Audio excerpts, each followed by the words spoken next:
Let's have one more sip. Who knows what's in my mug? It's Friday.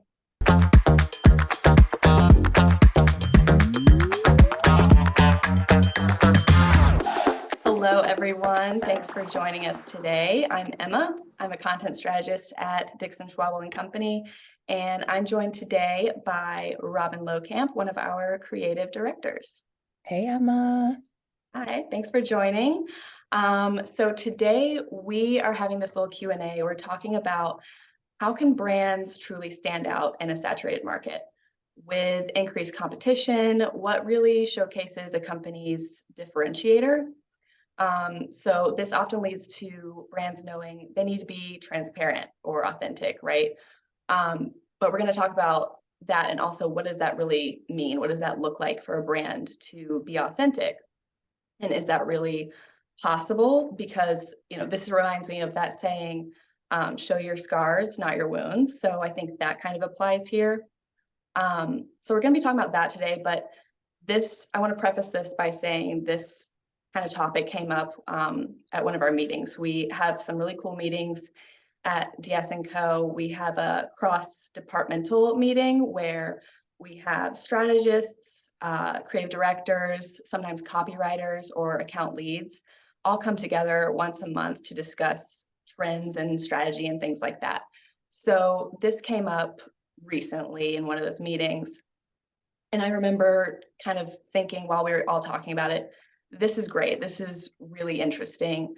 I wish we could bring our clients into this and our audience, and they could just listen in or join in the conversation, because we share a lot of really interesting insights and observations in those meetings. So I'm just really excited because I think everyone watching is going to really love hearing what we're talking about, and specifically the way that you talk about things, I think is really just like, it's really elevated the way that you kind of describe things. That's why I'm really excited about this and getting to share this with people. So Thanks, yeah. Emma. Yeah. I'll try to keep it very elevated then and won't Yeah, it's got to accidentally be let. elevated or nothing.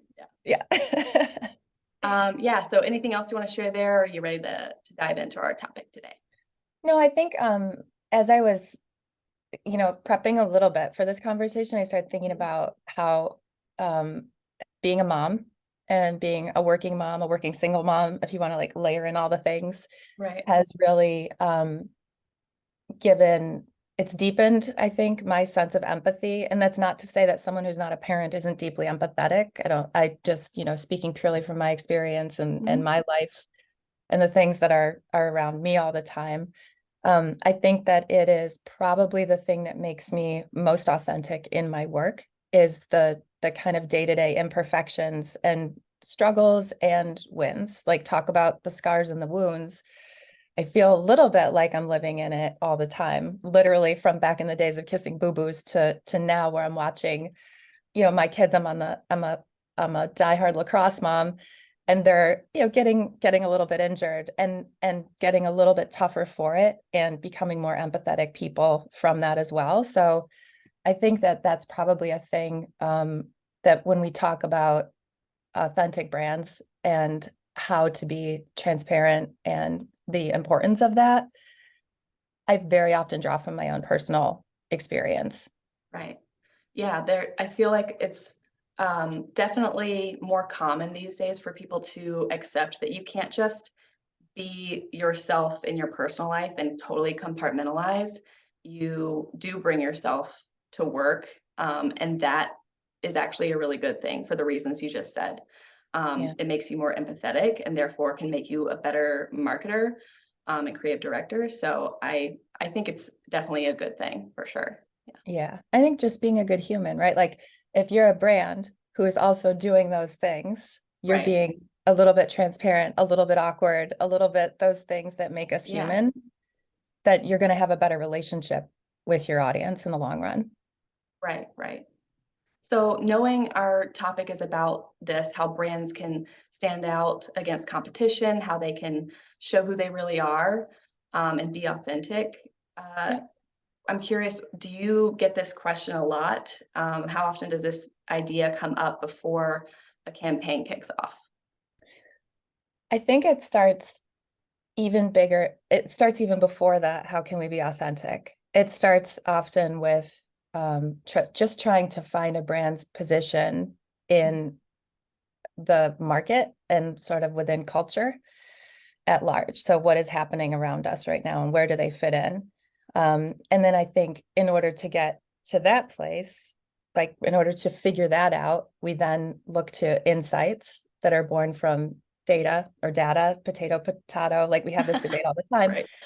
And that's where, when we unearth those big ahas, that's where we really start to, um, we have that big insight that leads to big, amazing thinking. But in order to bring that to the world, to bring that message or that concept or whatever it is that we're working towards, in order to bring that to the world, part of that strategy has to be, okay, we have to do this and we have to be authentic about it. And so we're going to have to show your I get I kind of cringe a little bit, like your most authentic self, but that's sort of what we have to Right. do.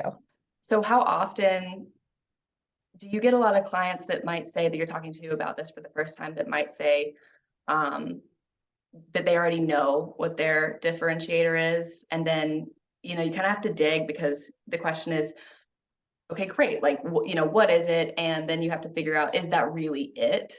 And do you need to get more data, more research on that to kind of prove that, right? So if you want to go into a little bit about what our process is like when Yeah. we work with clients on this, and how we help them figure this out, what exact data is needed from their target audience and things like that.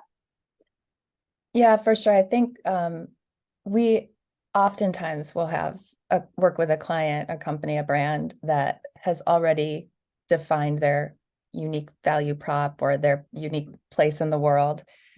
And sometimes it's, we get in there, we dig, we discover, and we say, wow, you know what?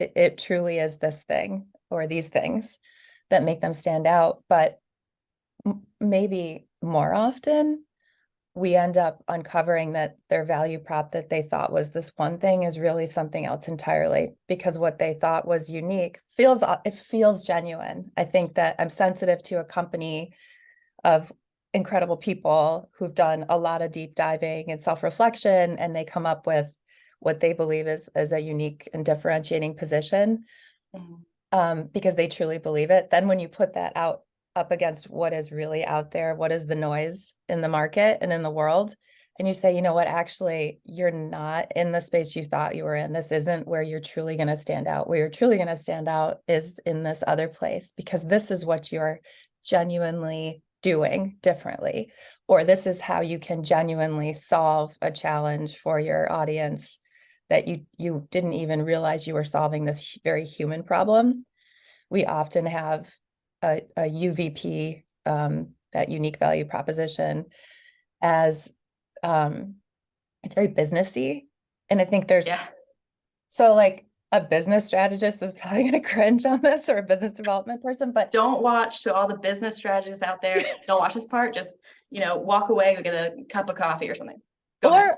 or lean in, because listen, Yeah, it's true. also like If the kind of magic happens where it's where you have your business goal and you're solving a real human emotional, it's Right. not solving emotional challenges. I don't mean to say that, but you're solving a real human challenge. It's where that uh empathy comes back in, right? yep, Because yep, people take action and they buy because you are not just because you're solving a problem, but thinking about it deeper than that. It's like the problem that they're having, it causes some sort of emotional distress, and that's where yeah, that's where the marketing comes in, and where that yeah, understanding and just being authentic should come in. yeah. And I think you too, you asked me like, how do we get to that place of finding that unique position? And it goes back to, we have clients who come to us with a lot of their own research and a lot of their own understanding, and data. But then when we apply our own, when we look at things through a different lens or through our unique perspective, I think that's also, that is where we get to the truly differentiating Mhm. space that client or that company, that brand can Right. exist in. Right. The types of clients that we work with almost always have some kind of audience brand research and Some data. kind They of always insight. have it. But us being able to complete our own research and look at those insights from the data adds a whole other layer and perspective that's needed, because Yep, sometimes you don't always word things the right way if you're doing a survey or things like that. So our process is kind of sometimes filling those gaps, or leading them into a different direction that they wouldn't have seen before. absolutely. And one of the things I love most about what I get to do at DS and the way that I think fairly uniquely work, having had some experience over the years in this industry, um, is that we have an incredible research team. We have an incredible strategy team, and we have strategically minded creative directors and creative team members all Right. together. So we get this data, we collaborate with the strategist to pull out the insight. So it's not just the here are the facts, it's like the so what does that mean? Right. And it's from that place that the biggest and best and most authentic and often simplest, but it takes a lot of doing to get to the simple. Right. But Right. that's where those ideas and that work is born from. And that's why it feels true. That's why it doesn't land as inauthentic. It feels like, oh wow, this brand really gets me. Or oh, I if a brand has to come out and say, share the scar a little bit, right? Like there's owning your entire story, not just the positive, shiny, happy parts of it, Right. all the things that make you who and what you are as a brand. That's really going to resonate with an audience. Yeah, I love that. I love how you said that, and the way that we work together is our departments are not siloed, because I think a Yeah. lot a lot of companies are pretty siloed. They have no idea what is going on over here in this area in the same company that they work with. But we are always like, okay, well, where's the data? I'm a content strategist, you're a creative director.